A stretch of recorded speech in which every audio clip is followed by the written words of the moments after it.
presented by TVM Music.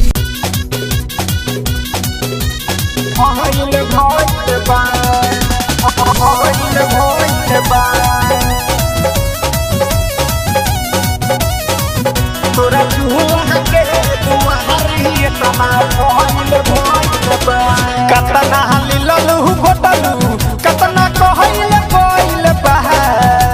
कतना लीलू घोटलू कतना कहले बा रे कहले बा तोहरा चूल्हा के दुआरी इतना भइल बा रे तोरा चूल्हा के दुआरी इतना भइल बा कतना लीलू घोटलू कतना कहले कोइल बा कतना लीलू घोटलू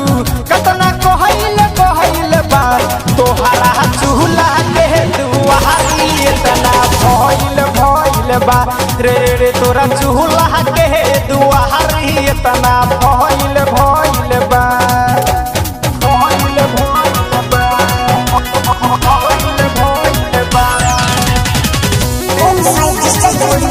तोरा चूल्हा के दुआरी इतना भइल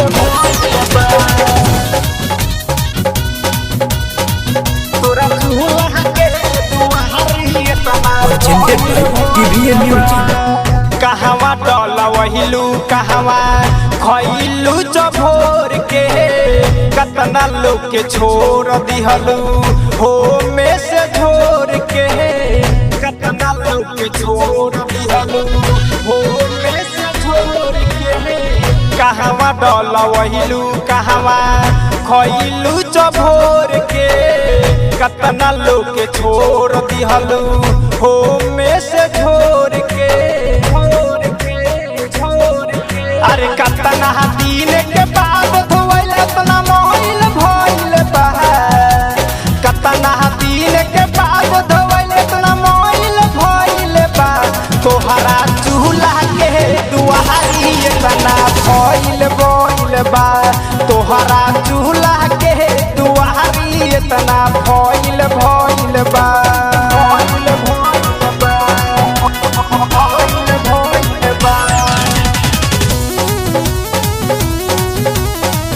तोरा चूल्हा के दुआरी इतना भइल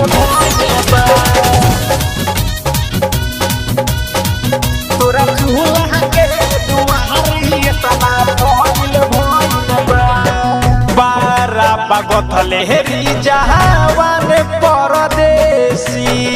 बाले माँ बिनय डूबल रहे हरमेसी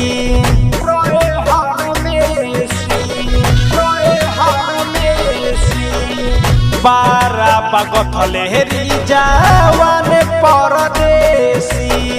बाले माँ बिनय डूबल रहे हरमेसी